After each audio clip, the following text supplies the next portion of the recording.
Quando falamos de raça e natureza humana de Kant, sempre há uma grande discussão sobre esse assunto. Alguns pesquisadores e comentadores de Kant sempre falam que a filosofia de Kant foi mal interpretada, mal desenvolvida. E que, na verdade, toda essa características que falam a respeito de Kant, que ele era racista e etc., é uma forma de mal compreensão da sua filosofia. Eu gostaria de citar dois comentadores em particular. O primeiro seria Philip R. Sloan.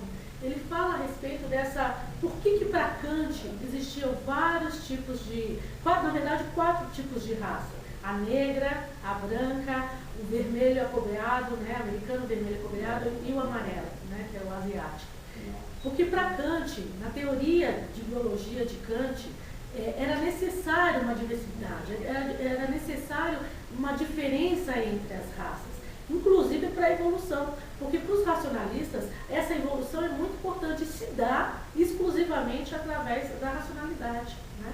Então, para Kant, existia dentro de nós uma semente, uma espécie de germes, que ele se desenvolve a partir do território que você está. Pode ser através do clima, do solo, né, do tempo em si. Então, para cada pessoa, animal ou planta, inclusive, se desenvolve de certa forma. Daí se explica porque a mesma espécie de pássaro pode viver numa outra região, mas de maneira diferente. Porque o germe, a semente em si, se desenvolveu de tal forma que, para esse animal, a capacidade de se desenvolver e viver adequadamente naquele lugar, sem artifícios, era melhor. Então, para Kant, cada um de nós existe uma peculiaridade diferente. Para o branco, se desenvolveu para o lado mais intelectual. Para o negro, se desenvolveu mais para o lado do trabalho. Daí a falta de compreensão, principalmente que Felipe gosta muito de retratar no artigo dele, a falta de compreensão dessa área em Kant, né? Principalmente quando Kant fala que o negro foi criado, se desenvolveu de tal forma exclusiva para o trabalho. Ele enfatiza que é exclusivo para o trabalho escravo. Ele fala que o negro tem as costas mais largas e a musculatura dele, o físico em si é apropriado para o trabalho. E o branco é apropriado para o desenvolvimento intelectual, né? Agora, por que não explicar, já que se desenvolveram dessa forma, se um negro sai da África e vem para um lugar mais frio, por que ele não clareia novamente? Para Kant, isso, uma vez já desenvolvida na pele, vai ser passada de geração em geração. Isso é uma coisa permanente, né? Hereditária. E podemos tocar num outro comentador chamado Todd Eric. Ele fala justamente disso, né? O que o Kant defende, e esse Eric defende, a respeito inclusive na teoria de Buffon, do Conde Buffon, que tudo partiu de um único tronco. Então, tudo parte do único tronco e devido a essa semente, esse germe se multiplica, se desenvolve e eles podem espalhar o globo, né? Espalhar toda a Terra, porque é importante para a preservação da humanidade, da espécie, animais, esse espalhamento, essa globalidade entre todo o globo terrestre. Então, há uma necessidade de diversidade para poder exatamente desenvolver e permanecer a espécie. É o que Conde Buffon ele enfatiza bastante na sua teoria. Ele fala que há necessidade de crias férteis. Então, essa procriação é necessária. Mas, voltando a falar sobre o comentador Philip, ele conta também que, para Kant, além de ser muito necessária esse desenvolvimento através das diferenças, para que as raças pudessem se evoluir, ele fala que é necessário porque nós, na verdade, buscamos o bem maior, que é essa felicidade. Para os racionalistas, me permitam ler só uma parte que fala assim, pela razão, o homem pode conectar a liberdade, a felicidade pessoal e o desenvolvimento moral. Então, para Kant, é necessária essa evolução, é necessária essa busca de evoluir. E só pode ser evoluído através das diferenças, porque um depende do outro. Então, como o branco só tem um lado intelectual mais aguçado e ele pode se desenvolver através disso, ele precisa recusa que o negro trabalhe. Então, um encaixe, por isso que o comentador Philip, ele fala que foi mal compreendida a ética em um comentário de Kant, porque um está entrelaçado com o outro, um depende do outro para a evolução. E para Kant é justamente essa necessidade que se faz das raças, né? Quando falamos em raças assim. Mas quando a gente fala em conceito de natureza humana, o que vai se evoluir depois disso? O que é necessário? Onde toda essa discussão de raça, diferentes raças, vai chegar numa evolução da concepção humana, né? Do conceito de natureza humana. Então, voltando a falar sobre a felicidade, a moral e a ética, Kant acredita que nessa busca o homem vai se evoluir por si só. Ele vai chegar no estágio por si só de evolução, né? E que vai, através disso, Kant acredita que o homem pode se evoluir. Então, voltando a enfatizar muito, na verdade, os dois comentadores enfatizam muito a respeito dessa transformação das raças, né? Da necessidade, na verdade, dessa diversidade das pessoas, né? De cor de pele, inclusive. Quando falamos a respeito de cor de pele, inclusive, branco e negro, por que não podia ser um amarelo, um alaranjado, um verde? Vai ter? Talvez não. Por que é necessário a cor? Ele fala que para os negros, na África, por ter um ambiente, um clima mais propício para o sol, então a cor da pele teria que ser modificada. Por isso que era importante para que os germes, as sementes se desenvolvessem de tal forma que a pele também modificava. Porque ele fala assim que precisava de uma evolução para evitar o máximo de coisas artificiais, então se desenvolver por si só. É o caso de algumas sementes, por exemplo, de soja, que são adaptadas para certas regiões e para outras, que é uma região mais fria, ela tem uma camada mais espessa, uma coisa mais protetora para que ela possa se desenvolver. Então, basicamente, quando se fala sobre teoria e biologia em raça, há essa tendência de separação. Essa separação, e que é uma separação para Kant importante, principalmente lembrando que na época, era no século XVIII, era uma questão muito discutida.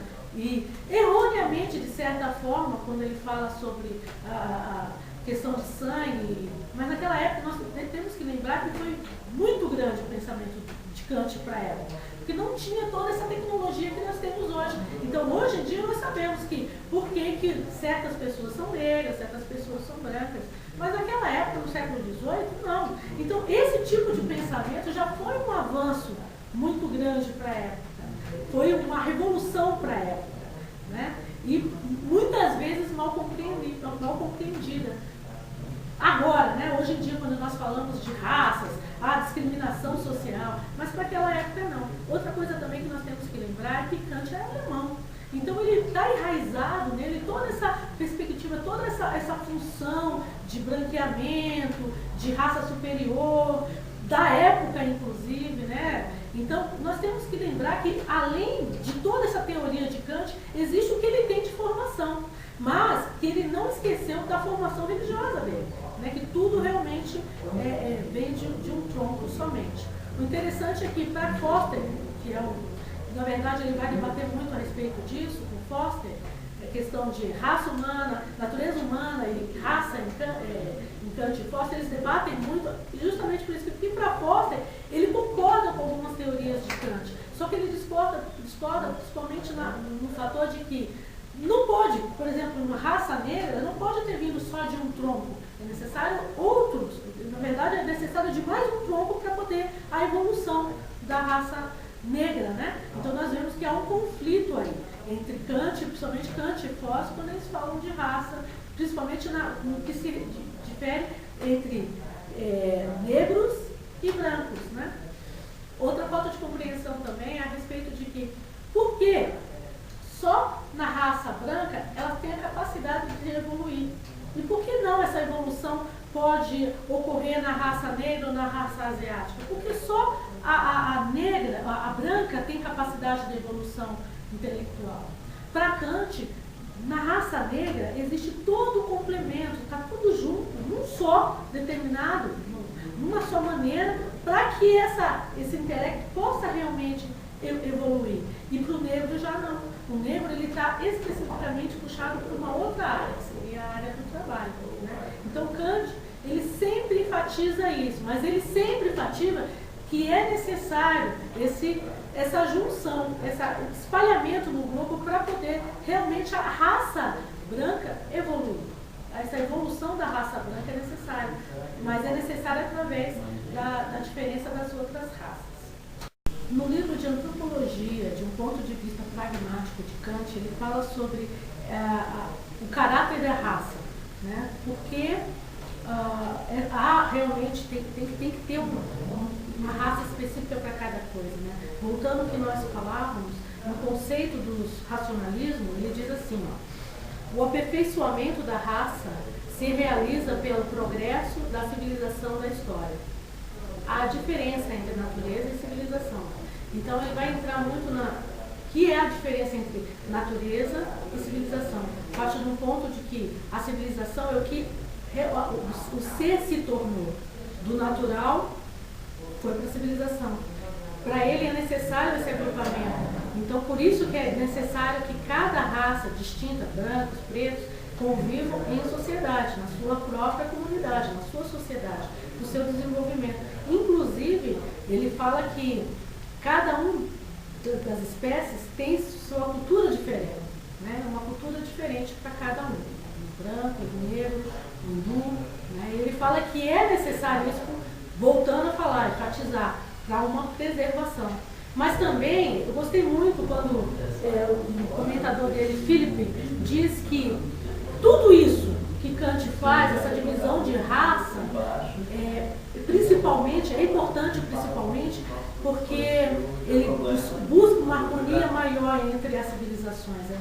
Na verdade, cada civilização busca a sua harmonia, por isso que ela tem que viver isolada, né? Os africanos lá, os brancos aqui, para que haja essa harmonia cultural falando. Né? Ele cita também um livro que é bem interessante, que é sobre a paz perpétua de Kant.